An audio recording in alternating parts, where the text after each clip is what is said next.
نقش پا پر چلنے پر مجبور ہو گئی تھی۔ میں اب یہاں نہیں رہنا چاہتی، کب جانا چاہتی ہو؟ اسے دھیرے سے پوچھا تھا۔ ایک بار کی جو باہر آ جائے پھر چلی جاؤں گی۔ اور سلیمان کا کیا ہوگا؟ نیلوفر حیرانی سے اسے پوچھنے لگی۔ وہ بہت سمجھدار ہے، باجی اور عبدالتواب کے ساتھ رہ لے گا۔ اور رجب اس کا کیا؟ کیا تم اس سے خلا لینے پر تیار ہو؟ اس نے گہری سانس لی اور سیدھی اٹھ بیٹھی۔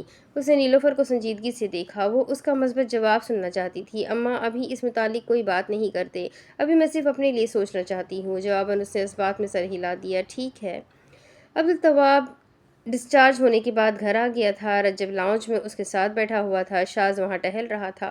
اس نے سیاہ پینٹ پر فلیٹ کالر شرٹ پر سسپینڈر لگائے ہوئے تھے۔ اس کی شرٹ کی ایک آستین کوہنی سے نیچے تھی اور دوسری کوہنی سے اوپر تک مڑی ہوئی تھی، اور اس کے ماتھے پر بال گر رہے تھے۔ فریب کو فریب ہی ڈستا ہے۔ اب میں نے اسی کی گیم اسی کے ساتھ کھیلی ہے۔ رجب اسے دیکھ کر کہنے لگا۔ جو لوگ جھوٹ بولتے ہیں انہیں اپنے سچ پر بھی یقین نہیں رہتا۔ شاز پلٹا۔ اب سے اسے بھی نہیں رہے گا۔ باہر سڑک پر گاڑی کا دروازہ کھلا، سیاہ فرنٹ اسٹریپ ہیل باہر نکلی۔ دوسری جانب سے سلیمان نکلا۔ ہاجرہ اسے عبدالتواب سے ملوانے کے لیے لے کر آئی تھی۔ وہ گاڑی سے باہر نکلنے لگی۔ دائیں کان سے دکھتا ہوا ایئرنگ ہلا۔ وہ سیاہ نیک شرٹ پر گولڈن چکن میٹلک جیکٹ میں ملبوس تھی۔ وہ آگے بڑھی، میچنگ میٹلک لانگ اسکرٹ ہلی، بھورے شہد بال گال سے لگے۔ اس نے گاڑی کا دروازہ بند کرتے سیاہ گلاسز لگائی۔ سلیمان نے اس کی جانب آتے اس کا ہاتھ گرفت میں لیا۔ وہ اس کے ساتھ چلنے لگی۔ ہیل کی ٹک ٹک کی آواز گونجی۔ سلیمان نے ایک نظر اسے دیکھا۔ باجی تمہیں پتہ ہے؟ اس نے اسے دیکھتے ہوئے پوچھا۔ تم بالکل نغمہ جیسی لگ رہی ہو، بھارتی اداکارہ۔ اس نے مغرورانہ انداز میں رخ پھیرا۔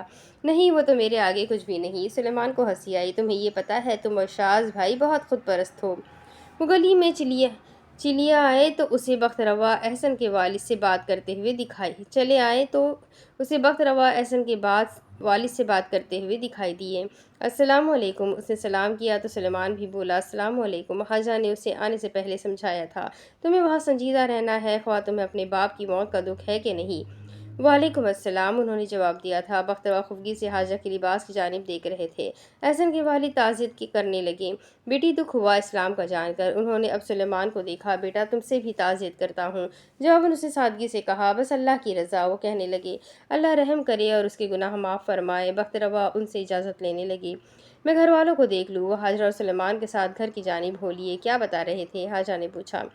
بتا رہا تھا اس کے بھائی نے بیٹی کے رشتے کے لیے استخارہ کروایا تھا، جس سے کروایا تھا وہ عامل بھی تھا، رشتہ ہو گیا۔ پھر دونوں خاندان کی لڑائیاں پڑ گئیں، منگنی ٹوٹ گئی اور اسی عامل نے اپنی بیٹی کی شادی لڑکے سے کروا دی۔ حاجہ محفوظ ہوئے طنزیہ کہنے لگی، اس لیے مجھے یہ مولویوں اور عاملوں کا چکر پسند نہیں۔ نبی کریم صلی اللہ علیہ وسلم کی سنت سے ثابت ہے، استخارہ خود کرتے ہیں۔ جادو صرف کالا ہوتا ہے، اور جو اچھے مقصد کے لیے بھی جادو کرتا ہے وہ بھی کالا ہی ہوتا ہے۔ انہوں نے اتفاق کیا۔ صحیح بات ہے۔ وہ ٹھہرے اور پھر کہنے لگے، ایمان بہت ضروری ہے۔ جن کا ایمان اللہ پر نہیں ہوتا وہ اپنے حصول کے لیے ہر طرح کی حدود پار کر لیتے ہیں، کیونکہ انہیں یقین ہی نہیں ہوتا۔ یہاں کچھ نہ ملا تو آخرت میں تو ملے گا، دنیا میں نہیں تو جنت میں تو صحیح۔ ایمان بہت ضروری ہے، اس لیے ہمارے بڑے کہتے تھے، یقین کا سونا بے یقینی کی عبادت سے بہتر ہے۔ اب بخت روا نے پھر سے اس کے لباس کا جائزہ لیا۔ کم از کم آج کے دن ہی ڈھنگ کے کپڑے پہناتی۔ اس نے ہوا میں ہاتھ ہلایا۔ داجی سیدھا یہاں نہیں آئی، کلائنٹ سے مل کر آئی ہوں۔ اندر لاؤنج سے رجب باہر کی طرف جھانک رہا تھا۔ شاز صوفے پر آتے ہوئے بیٹھا۔ اسے آج چھوڑ دو۔ رجب ذرا چونکا۔ جی؟ عبدالتواب نے ماتھے پر بل ڈالے۔ تحلیل سے ملنا ہے۔ شاز نے تھوڑی سی مڑی ہوئی 2 انگلیاں لگائی۔ وہ ابھی غم میں ہے اور دکھی ہے، جنازے والے دن بات کرنا۔ باہر سے گھر میں اندر داخل ہوتے ہوئے بخت روا نے اسے بتایا، شاز آیا ہوا ہے۔ اچھا؟ وہ یہ سنتے مسکرائی۔ وہ رک گئی۔ سلیمان نے اسے دیکھا۔ وہ پیروں سے ہیل نکالنے لگی۔ اسے ذرا چونکاتی ہوں۔ سلیمان کا موڈ خراب ہوا۔ باجی تم اتنی بچکانہ تو نہیں تھی۔ اس نے خفگی سے اظہار کیا، یہ میری اس کے لیے محبت ہے اور یہ میرا بھرم ہے، وہ میرا بچکانہ پن دیکھے گا۔ مجھے اس کے سامنے بچکانہ ہونا اچھا لگتا ہے۔ یہ دنیا کا خوبصورت ترین احساس ہے۔ جیسے آپ ہو، آپ کو کوئی ویسے ہی قبول کر لے۔ سلیمان نے بیزاری سے دیدے گھمائے۔ اتنے مشکل حالات اور صورتحال میں بھی فضا میں محبت ہے۔ اس نے اپنی ہیلز اٹھا لی اور سیڑھیاں چڑھ کر اندر آئی۔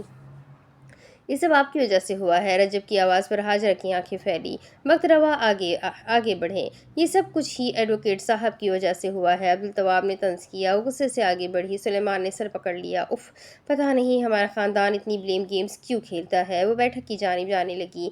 میرا دل تو چاہتا ہے حاجرہ کو بتا دوں۔ وہ ایک دم رکی، پیروں کو جیسے کرنٹ لگا۔ بخت روا آگے لاٹھی بڑھاتے ہوئے رکے۔ میں بیلٹ اتاروں؟ شاز غصے سے بولا۔ حاجرہ میکانیکی انداز میں آگے بڑھی۔ عبدالتواب کو حاجرہ کا چہرہ دکھائی دیا۔ اس نے خود کو نارمل رکھتے شاز کو دیکھا۔ اتار لے، زہر تو آپ نے مجھے دے ہی دیا تھا۔ سلیمان کا منہ کھلا اور حیرت سے آنکھیں گول گھوم گئی۔ حاجرہ سانس نہیں لے سکی۔ شاز درشتی سے بولا، ہنگامہ کرنے کی ضرورت نہیں ہے، زہر دیا تھا تو اینٹی ڈوٹ بھی دے دیا تھا۔ حاجرہ آگے بڑھی۔ اس نے ہیل زمین پر پھینکی۔ شاز نے چونک کر سامنے دیکھا۔ حاجرہ سرخ آنکھوں سے اسے دیکھتے ہوئے اندر چلی آئی۔ رجب سامنے کا منظر دیکھتے تاثر نہیں دے سکا۔ عبدالتواب خندہ زیر لب بولا، سیز دا ڈے، تم نے مجھ سے وعدہ کیا تھا شاز۔ شاز نے غصے سے لب دبایا۔ عبدالتواب کو دیکھا۔ اس نے انگلیوں کی پورے مل کر سر جھٹکا۔ اس نے شاز سے اپنے تمام بدلے لے لیے تھے۔ تم نے وعدہ کیا تھا تم بچوں کو استعمال نہیں کرو گے۔ رجب نے ایک نظر راہداری کی جانب دیکھا اور پھر گھور کر عبدالتواب کو۔ اس اینگل سے باہر سے آنے والے ہر شخص پر نظر جاتی ہے، اس نے جان بوجھ کر کیا ہے یہ سب۔ حاجرہ جذباتی ہو گئی۔ شاز، تم نے میرے بھائی کو زہر دیا۔ تمہیں پتہ ہے یہ صرف میرا بھائی نہیں، میرا بچہ ہے۔ بخت روا اور سلیمان بھی اندر چلے آئے۔ یہ ایک اور غیر متوقع جھٹکا تھا۔ دادا اور پوتے کے چہرے پر بھی دکھ اور حیرت کے آثار واضح تھے۔ شاز نے لب کھولے۔ میں نے بچوں کی صلح کروانے کے لیے یہ سب کیا تھا۔ صلح؟ حاجرہ کی پیشانی پر بل پڑے۔ میرے بھائی کو موت کے منہ میں ڈال کر؟ اس نے رجب کو دیکھتے ہوئے پوچھا۔ تو ایسے دھمکا کر سیٹلمنٹ ہوئی ہے تم دونوں کی؟ رجب تیزی سے بولا، اب واقعی میں ہو گئی ہے۔ رجب نے کوہنی عبدالتواب کی پسلی میں چبائی۔ عبدالتواب ایک دم سر اٹھا کر بولا، ہاں ہاں۔ حاجرہ نے اس کے چہرے کی زرد رنگت دیکھی۔ کیا حال ہو گیا ہے تمہارا؟ وہ آگے چلی آئی۔ شاز قہرآلود نظر سے عبدالتواب کو دیکھ رہا تھا۔ اس نے عبدالتواب کا چہرہ اپنے ہاتھوں میں لیا۔ اٹھو، تم اپنے کمرے میں جاؤ، آرام کرو، میں تمہارے لیے پنجیری تیار کرتی ہوں۔ وہ اٹھنے لگا۔ کمزوری بھی ہو رہی ہے، وہ تھکان سے بولا تھا۔ رجب کی اس کی اداکاری پر دھیرے دھیرے میکانیکی انداز میں آنکھیں اندر کی جانب جا کر کیمرہ لینس کی طرح باہر آئی۔